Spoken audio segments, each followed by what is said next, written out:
माँ की तड़पती आत्मा, दर्द भरी कहानी। नमस्कार दोस्तों, आज मैं आपके लिए एक ऐसी कहानी लेकर आई हूँ जो आप लोग सुनकर अपनी आंखों से आंसू नहीं रोक पाओगे। दोस्तों, अपने मम्मी पापा का हमेशा ख्याल रखें।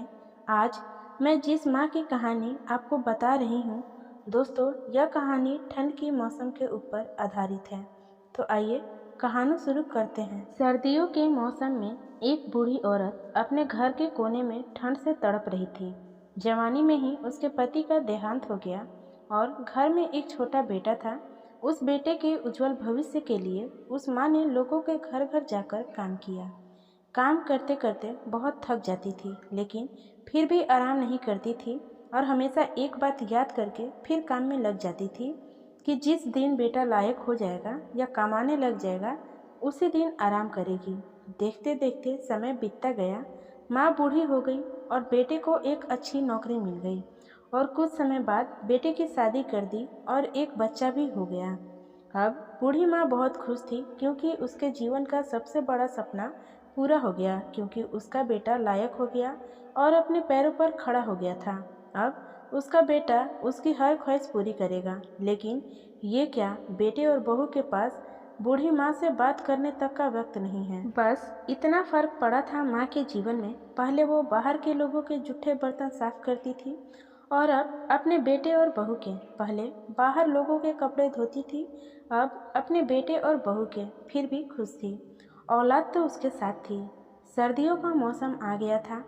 एक टूटे चारपाई पर घर के बिल्कुल बाहर वाले कमरे में एक फटे पुराने कंबल में सिमट कर लेटी थी और सोच रही थी कि आज बेटा आएगा, उससे कहूँगी कि तेरी माँ को रात को ठंड लगती है, एक नया कंबल लाकर दे दे।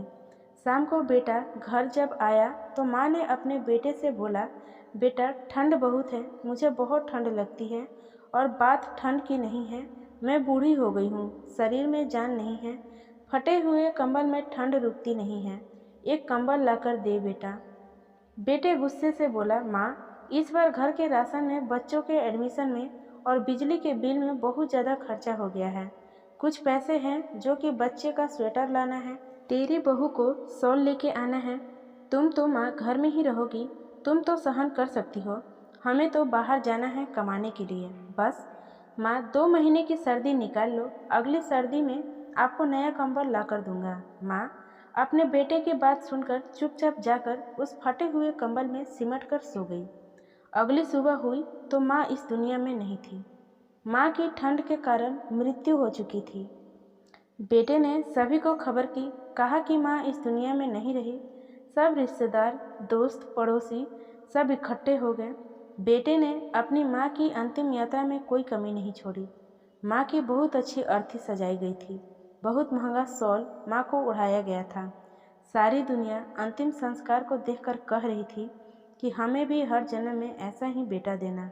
मगर उन लोगों को क्या पता था कि मरने के बाद भी एक माँ ठंड से तड़प रही थी, सिर्फ एक कंबल के लिए, सिर्फ एक कंबल के लिए। दोस्तों, आपके माँ बाप अगर आपके साथ हैं तो आप बहुत भाग्यशाली हैं। आज आप अपने जीवन में जो कुछ भी हो, उन्हीं की मेहनत और लगन की वजह से हो।